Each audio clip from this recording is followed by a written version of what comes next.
নমস্কার, আমি সুরজিৎ দে। আপনারা দেখছেন ইংলিশ ক্লাসরুম সুরজিৎ স্যার। আগের ভিডিওতে আমি দিয়েছি গদ্য থেকে কি কি পড়বে। আজকে আমি যেটা আলোচনা করব পোয়েম থেকে।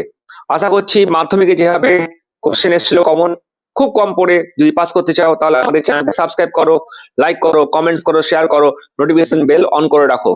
ঠিক আছে? আজকে আমি বলি সনেট 73 থেকে কি পড়বে। লং কোশ্চেন বলছি। লং কোশ্চেন সনেট 73 থেকে অবশ্যই পড়বে ভেরিয়াস ইমেজ। 2 নম্বর হচ্ছে টাইটেল আর সেন্ট্রাল থিম একই নোটস হয়। ঠিক আছে? এবার লং কোশ্চেন হক রুস্টিং থেকে আসি। লং কোশ্চেন হক রুস্টিং থেকে আসি। লং কোশ্চেন হক রুস্টিং থেকে অবশ্যই সেন্ট্রাল থিম আর টাইটেল একই টাইপের হবে, অত অবশ্যই এটা পড়বে। 2 নম্বর বলে দিই ড্রামাটিক মনোলগ। 2 নম্বর বলে দিই ড্রামাটিক মনোলগ। 3 নম্বর হচ্ছে physical features of the and prowess. Physical features and prowess হয়েছে, এটা বললাম আমি লং কোশ্চেন হক রুস্টিং থেকে। শর্ট কোশ্চেন মানে এসিকিউর জন্য অবশ্যই করে হক রুস্টিং এবং সনেট 73 পড়তে হবে, দুটো অধ্যায় পড়তেই হবে। ঠিক আছে?